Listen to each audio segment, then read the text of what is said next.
ఒక సినిమాకి హీరోకి మాత్రం ఫ్యాన్స్ ఉండడం మనం చూస్తుంటాం. కానీ ఈ సినిమాలో ప్రత్యేకత ఏంటంటే మన ప్రొడ్యూసర్ నాగవంశి గారికి ఫ్యాన్స్ ఉన్నారు. Amazing fans. అండ్ అలాగే మన డైరెక్టర్ అనుదీప్ కేవి గారికి ఫ్యాన్స్ ఉన్నారు. అమేజింగ్‌గా ఆఫ్‌కోర్స్ కయాదుకి. విశ్వక్సేన్ గారి ఫ్యాన్స్ గురించి మనం చెప్పాలా చెప్పండి.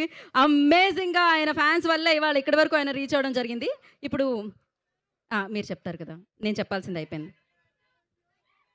హాయ్ హాయ్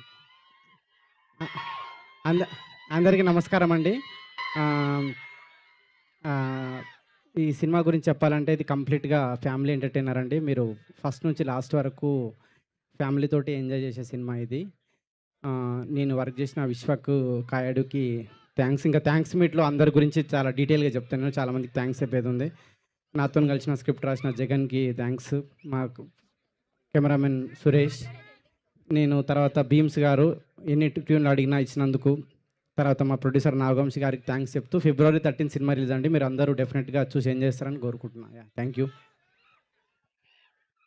అయిపోయిందా అండి? ఓకే. ఒక్క నిమిషం. ఒక్క నిమిషం. సో, ఇప్పుడు మీరు చెప్పాలి. ఇందాక మిమ్మల్ని అడగలేదు ఆ క్వెషన్. సో, ప్రామిస్ డే రోజు మీరు నిజం చెప్పాలి. అదేంటంటే మీరు ఇప్పటికిప్పుడు మనసులో నేను నాగవంశి గారు అనగానే మీరేమనుకుంటున్నారు? జై ఎన్టీఆర్. కాపీ కొట్టారు అక్కడి నుంచి మీరు. కళ్ళ ముందే. యెస్. ఇప్పటికిప్పుడు ప్రామిస్ డే కాబట్టి ఇప్పటికిప్పుడు నేను విశ్వక్సేన్ గారు అంటే మీరేమనుకుంటున్నారు? జై ఎన్టీఆర్. సరే. ఇప్పటికిప్పుడు కయాదు గురించి మీరేమనుకుంటున్నారు అని అడిగితే ఏం చెప్తారు? జై ఎన్టీఆర్. భీమ్స్ గారి గురించి?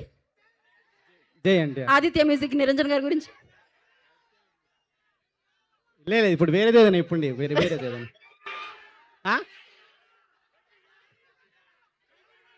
జై పవన్ కళ్యాణ్. ఓకే. ఇప్పటికిప్పుడు గీత గురించి? జై బాలయ్య. ఓకే. ఓకే అండి. ఇప్పుడు మీ చేతుల మీదుగా మా శ్రేయాస్ శ్రీనివాస్ గారు ఒక లాంచ్ చేయించమని చెప్పారనమాట. అదేంటంటే Shreyas media proudly presents this summer blockbuster events along with line up activities అంట. So Khammam got talent, crown of Khammam, Khammam kids Olympic ఇన్ని ఉన్నాయి. సో మీరు జస్ట్ లాంచ్ అంటే ఇవన్నీ నేనే చదువుతాను యాంకర్ కాబట్టి మీరు లాంచ్ అంటే సరిపోతుంది అనేయండి మీరు అంతే. లాంచ్.